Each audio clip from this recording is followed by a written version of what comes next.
Bè, xong group số đây bộc mai một bốn dương ngọt khía đấy bè năng cái xong ở spa công mà cần cạo đồng rồi chọn bè Việt Nam 100 ថ្ងៃ ដែល bộc mai một bốn dương តែងតែហៅទៅ chọn យួន ហ្នឹងណា បាទ ចឹង សម្រាប់ តម្រុយ នៅ ថ្ងៃ ថ្មី នេះ បាទ bộc mai 4យើង មាន ក៏បាន ត្រៀម រួច រាល់ ហើយ សម្រាប់ ថ្ងៃ ទី 7 ខែ បាទ 7 នេះ បាទ ប៉ះ ចំ ថ្ងៃ អង្គារ bộc mai 4យើង បាទ ប៉ះ ចំ ថ្ងៃ អង្គារ បាទ គឺ ថា តម្រុយ ថ្មីៗ ណា បាទ អញ្ចឹង មុន នឹង ឈាន ចូល ទៅ កាន់ កៅ តម្រុយ នៅ ថ្ងៃ ថ្មី របស់ យើង ផង ដែរ admin ក៏ សូម ចាត់ ទាំង អស់ គ្នា ណា បាទ ជួយ ចុច like ក៏ ដូច ចុច មេដៃ មេជើង ហើយ ជា ពិសេស កុំ ភ្លេច បាទ ជួយ ចុច subscribe មក កាន់ channel ថ្មី របស់ admin ម្នាក់មួយ ផង ណា បាទ ក្រុម បាន ជា ការ ផ្ដល់ នៅ កម្លាំងចិត្ត ក៏ ដូច ជា ការ លើក ទឹក ចិត្ត ណា បាទ មក កាន់ admin ដូច គ្នា បាទ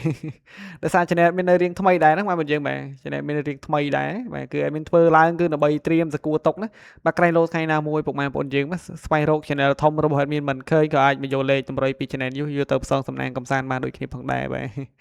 ហ្នឹង ហើយ ចឹង កុំ ឲ្យ ខាត ពេល របស់ ពុក ម៉ែ បងប្អូន យើង យូរ ណា បាទ សម្រាប់ 2 លេខ នៅ ថ្ងៃ ថ្មី ថ្ងៃ ទី 7 នេះ admin ឲ្យ ពុក ម៉ែ បងប្អូន យើង ណា បាទ ហ្នឹង ហើយ admin ឲ្យ 25 7101 និង លេខ 56 តែ ម្ដង បាទ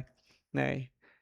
ហើយ នៅ សម្រាប់ 2 លេខ នេះ ចូល ទៅ កំសាន្ត លេង ក៏ កុំ ភ្លេច បាទ ចាក់ គុណ ត្រឡប់ ឬ ក៏ ឡើង 1 លេខ ចុះ 1 លេខ ផង មក បាទ នេះ admin ផ្ដាំ ផ្ដាំ ជា រឿយៗ មិនមែន ត្រឹម តែ ផ្ដាំ ទេ ណា បាទ បាទ ជាមួយ នឹង លេខ អូស របស់ យើង វិញ ណា បាទ លេខ អូស គឺ ថា admin ឲ្យ ពុក ម៉ែ បងប្អូន យើង ណា បាទ លេខ អូស នៅ ខ្ទង់ 50 ហើយ និង ខ្ទង់ 7 ណា បាទ ស្រឡាញ់ ខ្ទង់ 50 អូស 50 ស្រឡាញ់ ខ្ទង់ 7 អូស 7 តែ ម្ដង បាទ ចឹង លេខ បាន គ្រប់ ប៉ុស្តិ៍ ណា A B C D នេះ បាទ ដាក់ ដល់ ហូរ ទៀត ក៏ បាន ដែរ 5 ប៉ុស្តិ៍ បាទ បាទ ជាមួយ នឹង 3 លេខ របស់ យើង ណា បាទ 3 លេខ របស់ យើង គឺ ថា admin ឲ្យ ពុក ម៉ែ បងប្អូន យើង លេង នៅ លេខ បាទ 5 បាទ 6 7 គុណ បាទ លេខ speed លេង មួយ ថ្ងៃ ណា បាទ បាទ មក គ្រាប់ ទៀត ឲ្យ 28 ណា បាទ កុំ ភ្លេច ចាក់ គុណ ត្រឡប់ ផង ពុក ម៉ែ យើង ពុក ម៉ែ បងប្អូន យើង ណា បាទ អត់ បាន គុណ ប្រយ័ត្ន ស្ដាយ ណា បាទ ដោយសារ លេខ ធំ រង្វាន់ ធំ ណា បាទ លេង ត្រង់ ប្រយ័ត្ន ណា បាទ ប្រយ័ត្ន ប្រផិត ប្រផិល មុខ ទៅ ឆ្វេង ទៅ ស្ដាំ អត់ បាន គុណ គឺ ថា ស្ដាយ បាទ បាទ ចឹង admin ក៏ សូម ចាត់ ទាំង អស់ គ្នា ម្ដង ទៀត ណា ជា លើក ចុង ក្រោយ ក៏ កុំ ភ្លេច បាទ ជួយ ចុច ជាវ មក កាន់ channel ថ្មី របស់ admin ម្នាក់មួយ ផង ណា បាទ ដើម្បី បាទ ជា ការ ផ្ដល់ នូវ កម្លាំងចិត្ត ក៏ ដូច ជា ភាព ងាយ ស្រួល ផង ដែរ កុំ ឲ្យ បាទ ពុក ម៉ែ បងប្អូន យើង បាទ បាក់ ស្វែង រក ឬ ក៏ ដើរ រក មិន ឃើញ ទេ ណា បាទ ហ្នឹង ហើយ ចឹង សម្រាប់ តម្រុយ របស់ admin នៅ ថ្ងៃ ថ្មី គឺ មាន តែ ប៉ុណ្ណេះ ឯង admin ក៏ សូម ជូន ពរ ដល់ ពុក ម៉ែ បងប្អូន យើង ទាំង អស់ គ្នា ដែល បាន យក លេខ 2 បាទ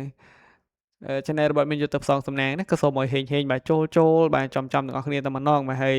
ជា ចុង ក្រោយ ក៏ សូម ជូន ពរ ដល់ ពុក ម៉ែ បងប្អូន យើង ណា បាទ សូម ឲ្យ ជួប តែ រឿង ល្អ សុខភាព ល្អ បាទ ត្រជាក់ ត្រជុំ ក្នុង ក្រុម គ្រួសារ ធ្វើ ដំណើរ ទៅ ទីណា មក ទីណី ក៏ សូម ឲ្យ ជួប តែ សុខ ហើយ និង សុវត្ថិភាព ទាំង អស់ គ្នា ណា បាទ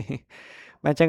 ពុក ម៉ែ បងប្អូន យើង admin ក៏ សូម បាទ គោរព លា ណា បាទ ចាំ ជួប គ្នា ជាមួយ នឹង admin នៅ វីដេអូ ថ្ងៃ ស្អែក បន្ត ទៀត ផង ដែរ បាទ admin សូម អរគុណ